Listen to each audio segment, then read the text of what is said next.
But yeah, the main thing I want to talk about is I finally finished probably one of my top shows this year that not many people are talking about. We mentioned it on this show recently.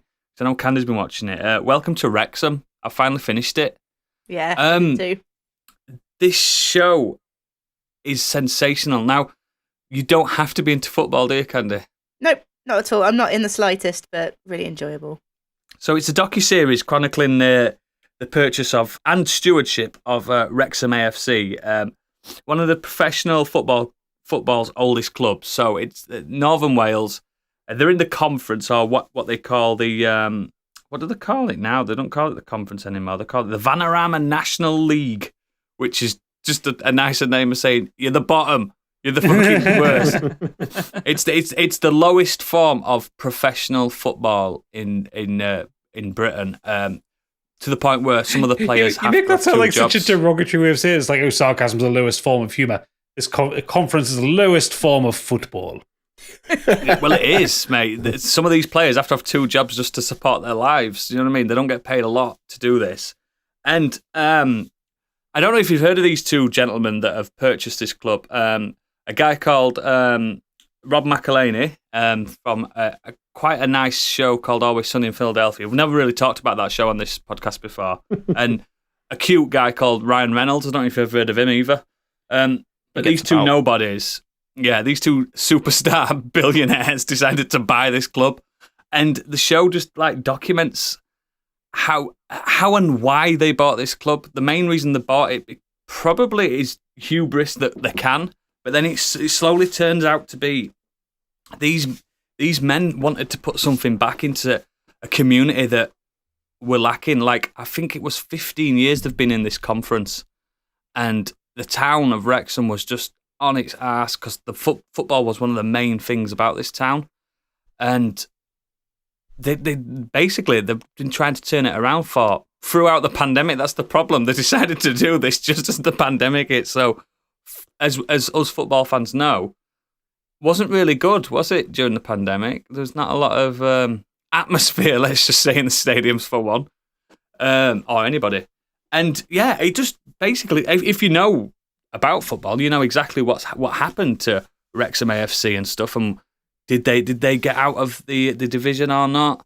I mean, it's up to you to either watch the film or you already know.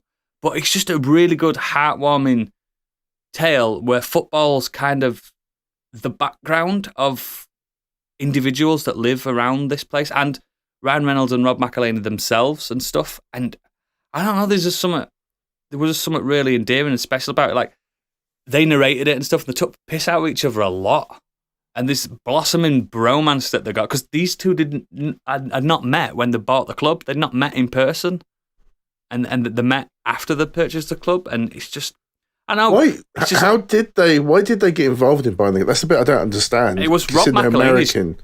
It was Rob McElhaney's idea, and there were apparently it doesn't go into why they chose it that much. They just wanted something a bit not too expensive, because it wouldn't have been that too expensive to buy a failing club. And yeah, it's a bit like a real life rags to riches. They even had to get some players from higher divisions to take a bit of a dive and join this club just to boost that club up and stuff. And then you've got the players that are already in that team thinking, oh, they're getting paid more than me now. So those new players that have come in, they have to ingrain themselves into the fabric of what that club means. And it's not about this, it's not about that. And it's just, I don't know, there's something human about it. And it's really slick, and it's just a good document. I mean, I'm fascinated to know what Candy thought, even though she don't like football at all, because there's a few episodes that is just a football match.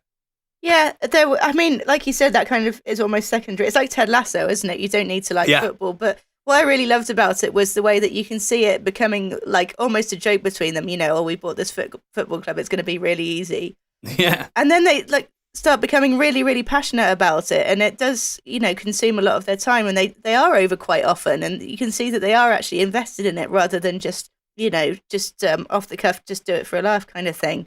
But they've obviously they've obviously brought in some really good sponsors for the team as well. I noticed everything was suddenly sponsored by TikTok, exactly, and aviation gin and everything. So you can understand why they. I mean, I don't know if it's some kind of like a sort of tax write-off thing maybe for them as well in terms of advertising, but yeah, it just blossoms, doesn't it, from nothing really into the actual. It's the fact that like when they got the club originally, the old manager was just shit, and they had to get Phil Parkinson, one of lower league managers of quite renown and success. They had to get him to come across as well and take a pay cut, and everyone's just like doing a lot of sacrifice. They even got like Humphrey Kerr, who is an actor, and he's been in some Always Sunny in Philadelphia episodes. They got him to be the director of the club because they didn't have anyone else to do it. So an actor is now the director of Wrexham Football Club, and it's still, to this day, they still own it. They're not sold up or anything like that, and it's still an ongoing thing. I think the last episode is only at the end of last season as well. So, you know what I mean? It ended in 2022, and it's just, I don't know. I don't think you need to be into football. You need to be into people to watch this. And I've been to Wrexham so many times. The town's a lovely town, but last time I went to Wrexham, it was run down and stuff. And by all accounts, that town is booming now. So what they've brought just to the community themselves, like everyone's wearing Deadpool clothes going around. Do you know what I mean? Walking around, it's like they've been like honoured as honorary Welshmen and stuff like that, haven't they? It's fucking. I don't know. It's just really nice, and it's a great show, and it's ended, and Disney Plus had it on, and I think it's FX that made it, and they did this lovely thing where they released 3 episodes a week, which was fucking sensational. There are a lot of episodes as well, isn't there? There's about 19, I think, but they're all bites. Yeah. They're like 20 minutes each. 20 minutes. I think you should watch it, even if you're not into football. But if you are into football, there's some good, like, nail-biting moments. Like, trouble is, I'm into football, so I knew the scores before the actual. I knew what was going to happen, and I know what happened to the team and stuff. I was like, it's a shame. But yeah, it's really good, and you really get to know the lads and stuff like that. And it's just, watch it. Up to Wrexham. Good.